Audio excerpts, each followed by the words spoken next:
Do you ever feel your heart beat fast when you try to speak English? Do your hands shake and your mind suddenly goes blank? Have you ever asked yourself, why am I so afraid of speaking?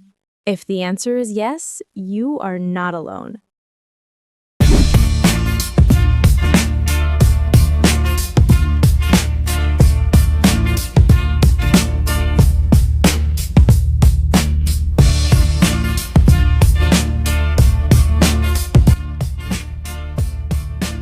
Welcome back to Simple English Space. I'm Anna. And I'm Lisa.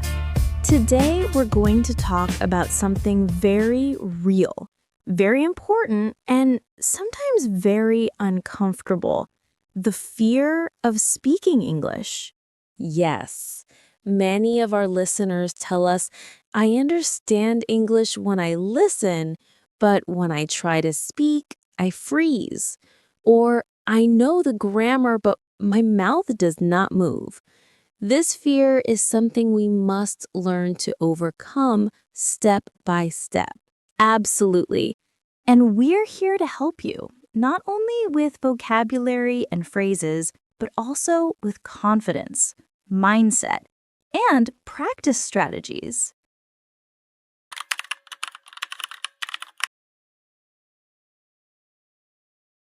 Let's start with a simple truth. Fear is normal. It means your body cares. Your brain wants to protect you from mistakes, from embarrassment, from failure. But the same fear that tries to protect you also stops you from learning. Yes, exactly. Imagine a little child who wants to walk. The first time they fall. The second time they fall again. But they do not stop. If they said, "I'm too scared of falling," they would never learn to walk. That's such a powerful example. Speaking English is like walking. You fall, you make mistakes. People might laugh, or maybe they don't understand you. But if you stop trying, you never move forward. So the first step is to accept mistakes. Mistakes are not the enemy. They are your teachers. Every mistake shows you where you can grow. And here's something interesting. Native speakers also make mistakes. In their own language, they forget words, they say things incorrectly, they change their sentences in the middle. So if they can do that in their native language, why do we think we must be perfect in a second language? That's a very good point. Perfection is not the goal. Communication is the goal.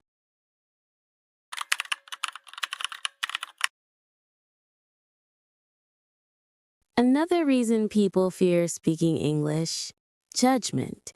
Many students tell us, I don't want other people to laugh at me. Yes, the fear of judgment is very strong. But let me ask you, listeners, when you hear someone speak your language with an accent, do you laugh? Or do you respect them for trying? Usually, we respect them.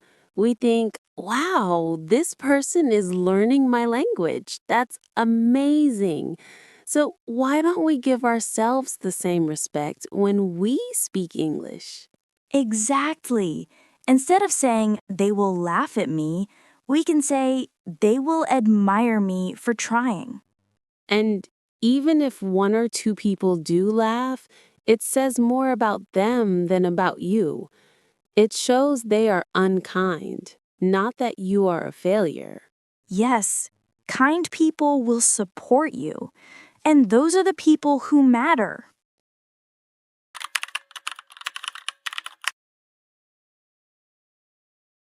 Let's share some practical tips. Great idea. Tip number 1. Speak to yourself. Yes, talk to yourself in English. When you wake up, say, "Good morning. Today I will brush my teeth. Today I will eat breakfast.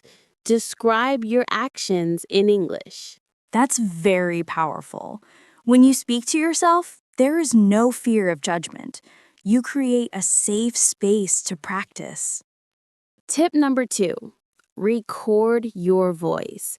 Many learners say, I hate my accent, but when they listen to their own recording, they realize, oh, it's not that bad. Or they notice small areas to improve.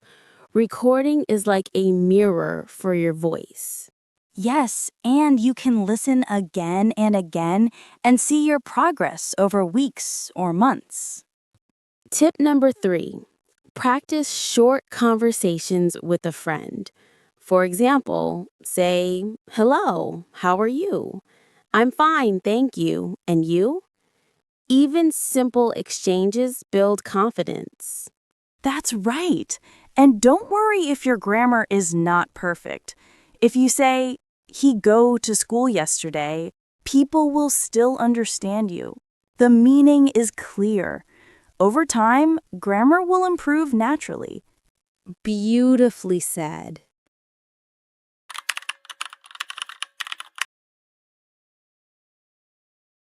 I want to share a story, Anna. Oh, please do. When I was a teenager, I learned French. The first time I spoke in class, my pronunciation was terrible. Everyone laughed. For weeks, I refused to speak again. But then my teacher said something important. Lisa, if you never speak, you will never improve. You must be brave. Wow, that's powerful. Yes, and she gave me a challenge. Every day, I had to say one sentence in French, no matter what. At first, I was still scared. But after 1 week, I noticed something. People stopped laughing, and they started listening. My fear became smaller and smaller. That is such a wonderful example. Thank you for sharing, Lisa.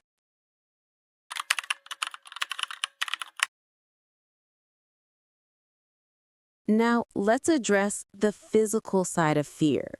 Fear is not only in the mind, it is also in the body. Your hands sweat, your stomach hurts, your voice shakes. What can we do? Breathing. Yes, deep breathing before speaking can calm the body. Inhale slowly through your nose, hold for 2 seconds, and exhale through your mouth. Do this 3 times. You will feel calmer. That's so practical. Another tip is to smile. Smiling relaxes your face, helps your voice sound friendly, and even tricks your brain into feeling more confident. Yes, smiling is powerful. And posture. Stand tall, keep your shoulders back. Your body language tells your brain, I am strong, I am ready. Confidence outside creates confidence inside.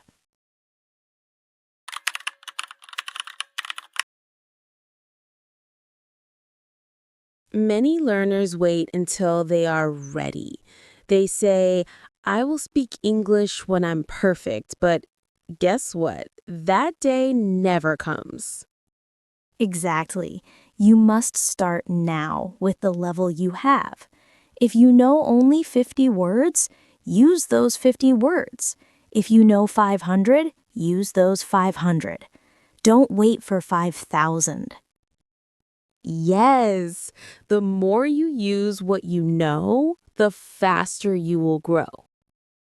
Here's a challenge for our listeners. This week, start one small conversation in English. Maybe at school, maybe at work, maybe online. Just say 1 or 2 sentences. Yes, small steps, like planting a seed. Over time, it grows into a tree.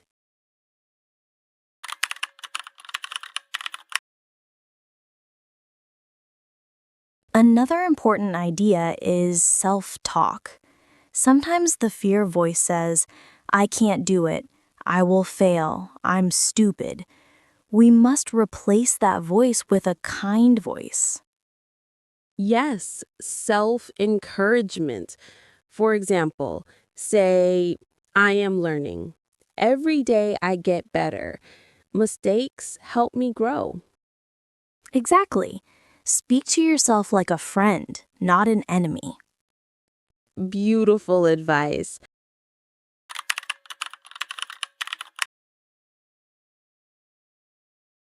I think we should also give our listeners some useful phrases they can practice when they feel nervous.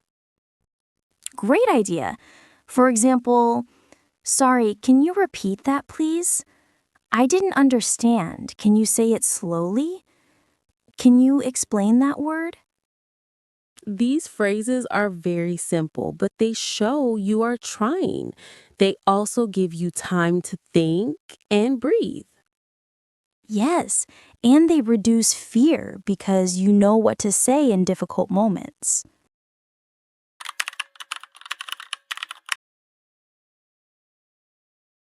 Let's role play a situation. Okay, imagine you are a student and you meet someone new. I'll be the student. You be the stranger. Perfect. Hello, nice to meet you. Nice to meet you too. Sorry, my English is not good. That's okay. You're doing great. Where are you from? I am from Indonesia. Oh, wonderful. I love Indonesian food. Really? That makes me happy. Thank you. See, even with simple sentences, we can connect. And the key is courage, not perfection.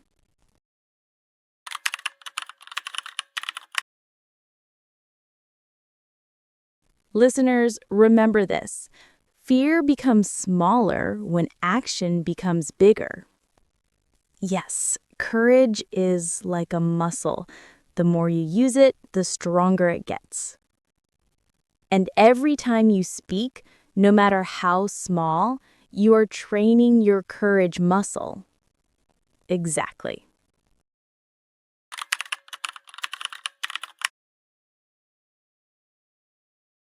Let's add more strategies. Yes. How about singing?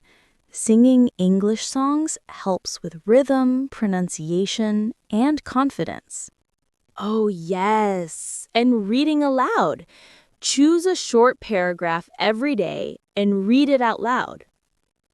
Another one is joining language exchange groups.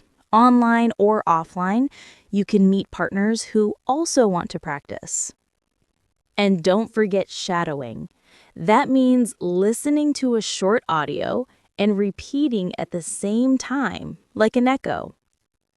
These small exercises build fluency and reduce fear.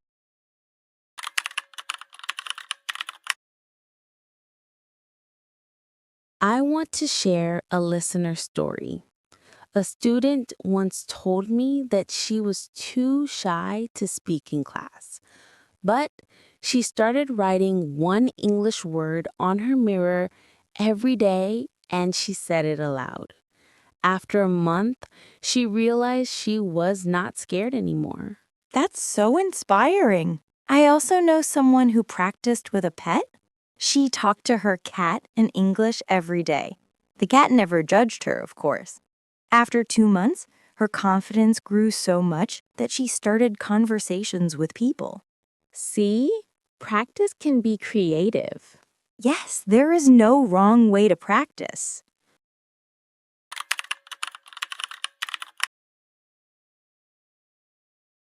So, dear listeners, the fear of speaking English is real, but it is not permanent. You can overcome it with small steps, daily practice, kindness to yourself, and courage to try. Fear will not disappear completely, but it will become smaller, and your confidence will grow bigger. Remember, perfection is not the goal. Communication is the goal. And every time you speak, you are already successful. We are now at the end of our episode, and I want to leave you with this thought. Fear is just a signal. It is not a wall.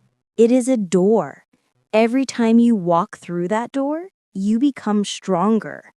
Yes. Many learners think I need to be perfect before I speak. But the truth is, you need to speak before you can become perfect. Speaking comes first. Perfection comes later. Exactly. Think of fear like a shadow. It follows you, but it cannot hurt you. When you walk forward, the shadow moves behind you. That's such a beautiful picture. And we want to remind you, you are not alone. Every English learner feels fear at some point. Even we, as teachers, felt it when we learned other languages. But look at us now. We made mistakes. We were nervous. We failed many times. And yet, step by step, we found courage. You can too. So this week, take action. Start one small conversation. Record your voice. Say one sentence out loud to yourself. Plant the seed of courage and let it grow. And celebrate every effort. Every word you speak in English is a victory. We believe in you. Keep going, keep practicing, keep smiling. Fear will not win. Thank you for joining us in Simple English Space. Until next time, keep learning, keep speaking, and remember, you are braver than you think. Don't forget to like, subscribe, and turn on the bell so you don't miss other videos. Goodbye, everyone.